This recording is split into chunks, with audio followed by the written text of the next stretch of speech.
Saudara-saudara semua, saat ini kita akan masuk di dalam pelayanan firman Tuhan. Sebelum kita mendengarkan firman Tuhan dan merenungkannya, mari kita berdoa. Ya Allah, kami bersyukur kepadamu karena hari ini kami boleh membaca dan merenungkan firman-Mu. Kami mohon Roh-Mu yang kudus menolong kami, agar kami memperoleh pengertian yang benar dan pemahaman yang benar atas firman-Mu, sehingga kami boleh hidup juga di dalam firman-Mu. Di dalam Yesus Kristus firman yang hidup itu, kami berdoa.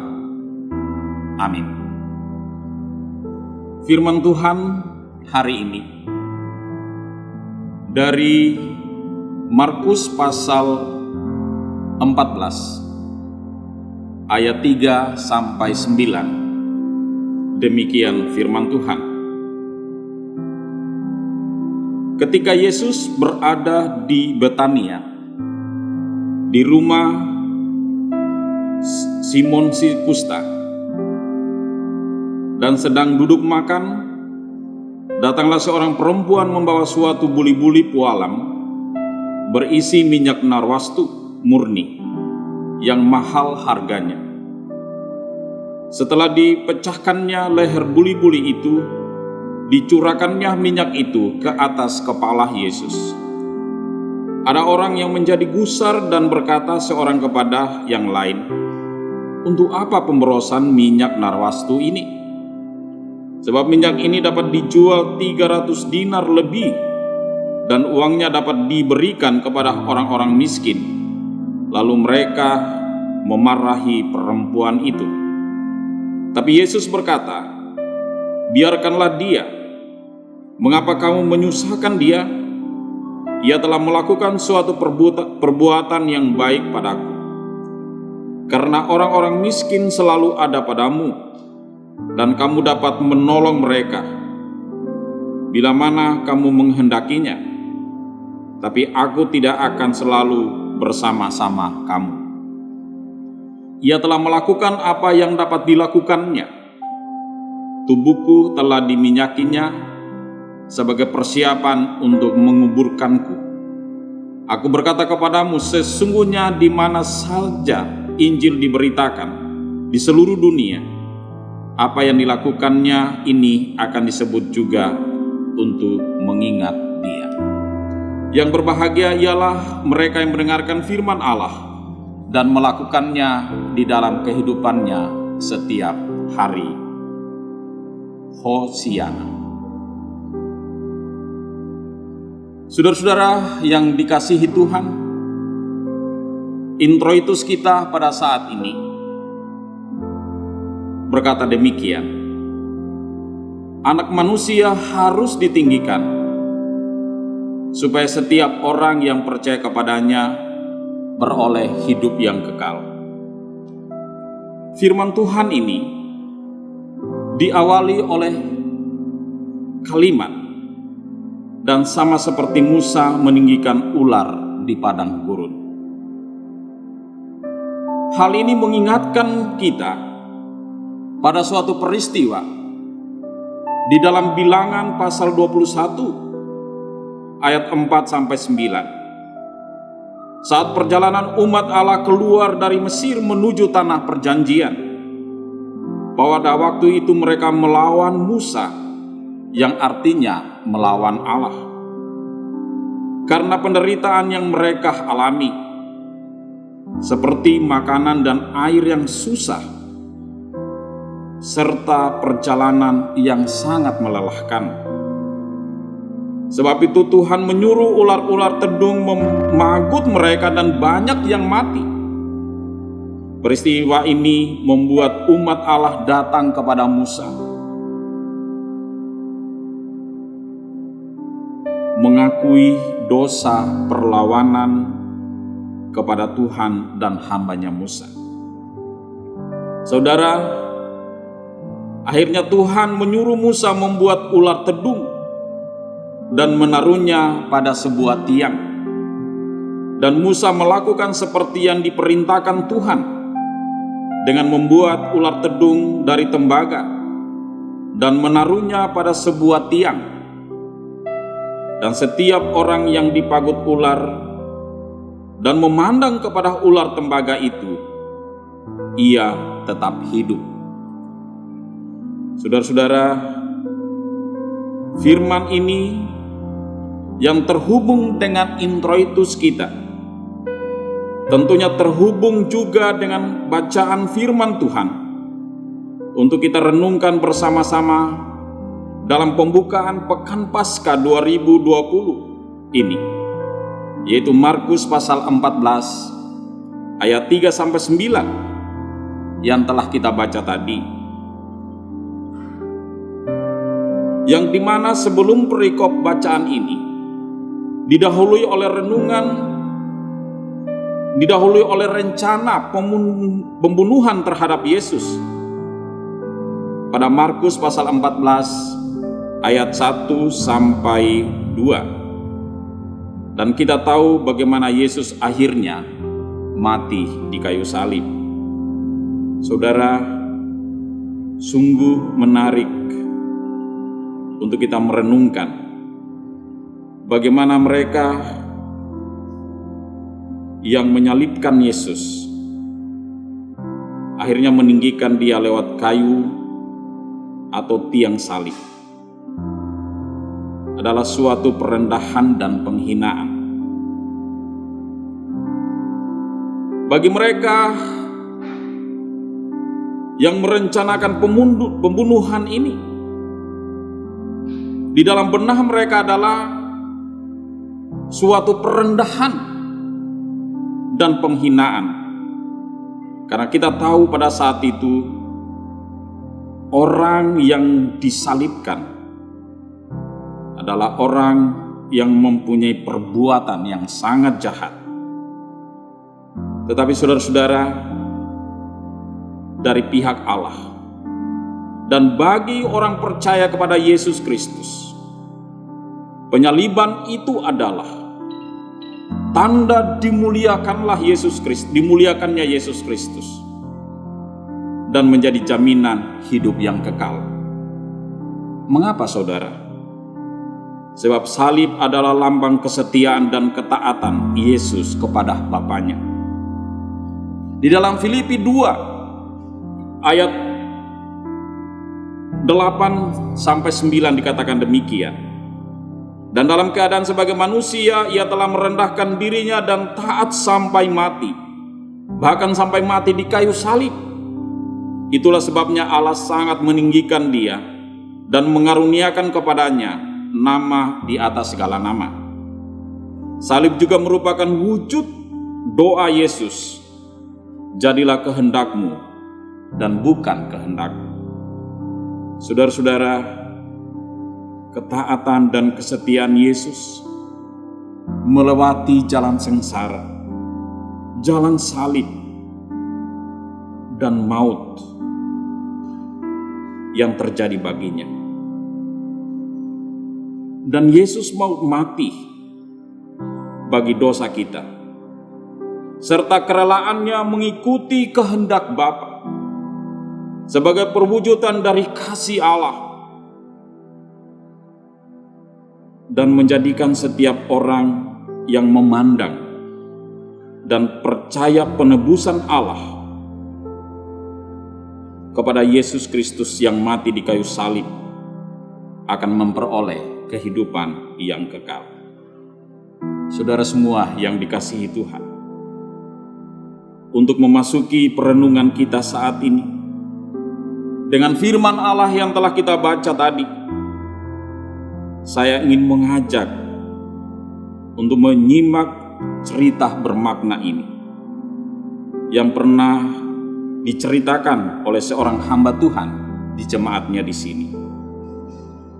Suatu hari hiduplah dua orang sahabat. Salah satunya adalah penyelam mutiara. Rupanya karena suatu hal mereka harus berpisah. Dan penyelam ini pergi ke rumahnya mengambil satu mutiara dan diberikan kepada sahabatnya tersebut, dan ia mengatakan, ini mutiara yang paling berharga dan berarti dalam hidup saya. Dan mutiara itu diberikan kepada sahabatnya itu. Suatu hari mereka berjumpa lagi, dan sahabat penyelam itu menceritakan bahwa mutiara itu, atau mutiara yang dia telah peroleh itu, saya telah menjualnya dan rupanya harganya sangat mahal. Saudara penyelam itu menangis dan sangat sedih. Kenapa saudara? Karena kemudian ia menceritakan bahwa mutiara yang diberikan itu semahal nyawa anak tunggalnya yang telah menyelam untuk memperoleh mutiara itu. Saat ia muncul ke permukaan, ia telah mati sambil memegang mutiara itu. Saudaraku, cerita ini bisa menghantar kita untuk memahami bagaimana cinta kasih Allah kepada kita. Anaknya telah mati dengan tergantung di kayu salib demi menyelamatkan kita semua, demi menghapus semua dosa kita, demi menyelamatkan semua umat manusia dan dunia ini, dan menghapuskan setiap dosa umat manusia. Ia rela kehilangan anak tunggalnya. Saudara, sebab itu benar, kita telah ditebus dengan harga yang mahal, yang tidak bisa dibandingkan dengan emas dan perak atau oleh apapun. Sebab kita ditebus dengan pengorbanan anaknya yang tunggal, Yesus Kristus. Kisah tentang pengurapan Yesus dalam firman yang kita baca ini oleh seorang perempuan dalam bacaan ini, kita dapat memperoleh banyak makna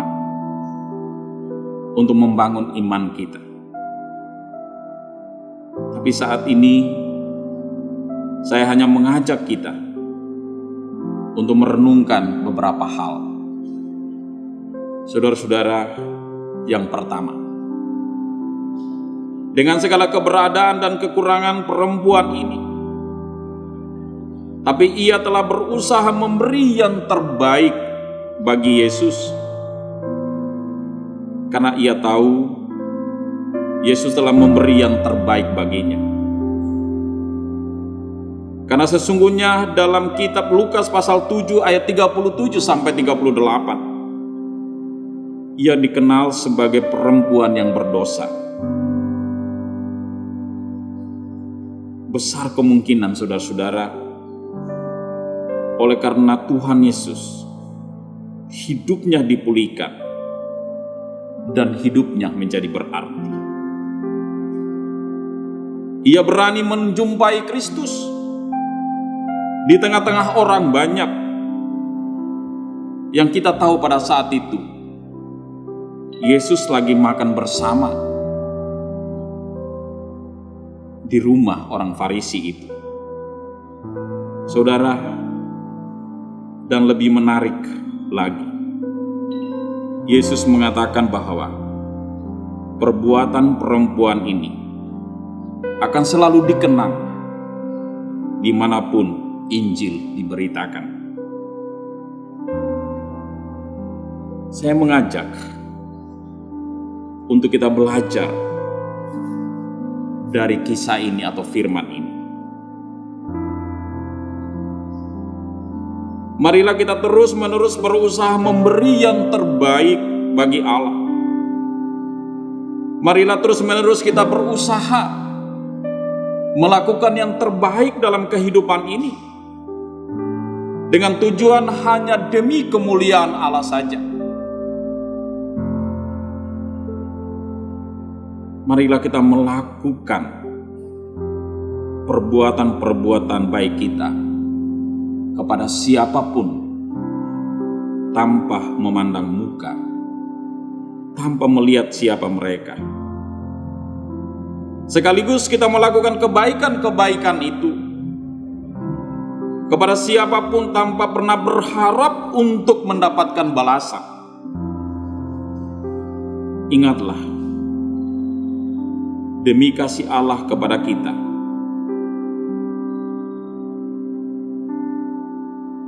dan Kristus telah mati untuk kita. Demi kasih Allah kepada kita, anaknya yang tunggal telah mati disalibkan untuk kita. Dan semuanya itu, saudara-saudara, membuat kehidupan kita tidak berakhir dalam kematian atau penderitaan yang kekal.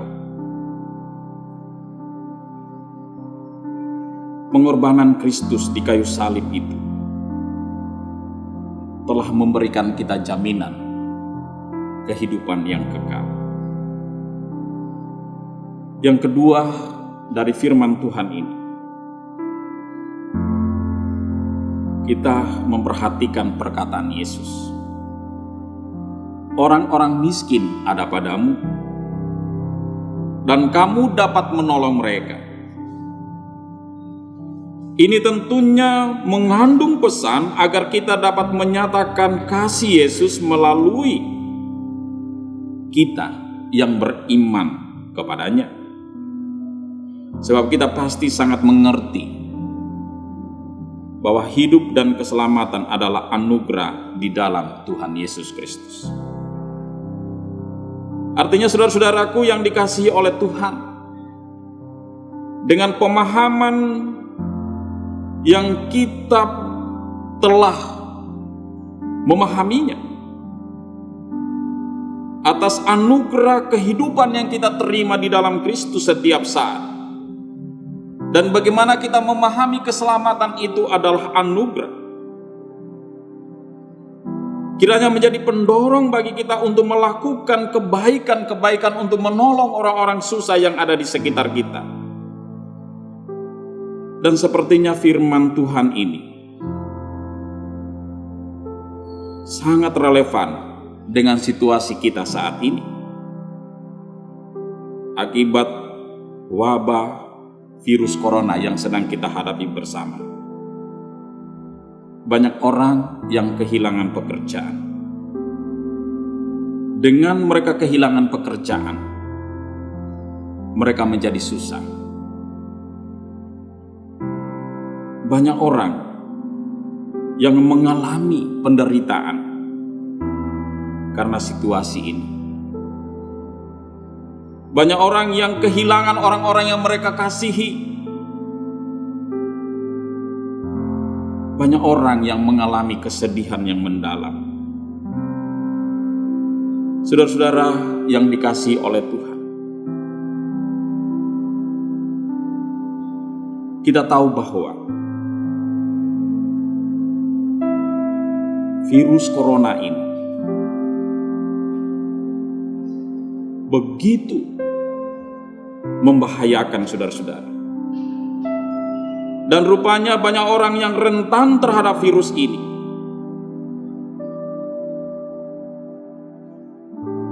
Dan virus ini bisa disebarkan tanpa kita ketahui. Karena rupanya, saudara-saudara, banyak orang mungkin bisa tertular, tapi mereka tidak mengalami sakit yang seperti dialami oleh orang-orang tertentu yang menyerang virus kepada mereka. Karena itu, saudara-saudara, salah satu bagian kita yang perlu kita lakukan untuk memperhatikan orang-orang yang mengalami atau orang-orang yang rentan bisa terjangkit virus ini dengan berdiam diri dan menjaga diri di rumah saja. Itu adalah langkah untuk memperhatikan orang-orang yang mengalami kesusahan.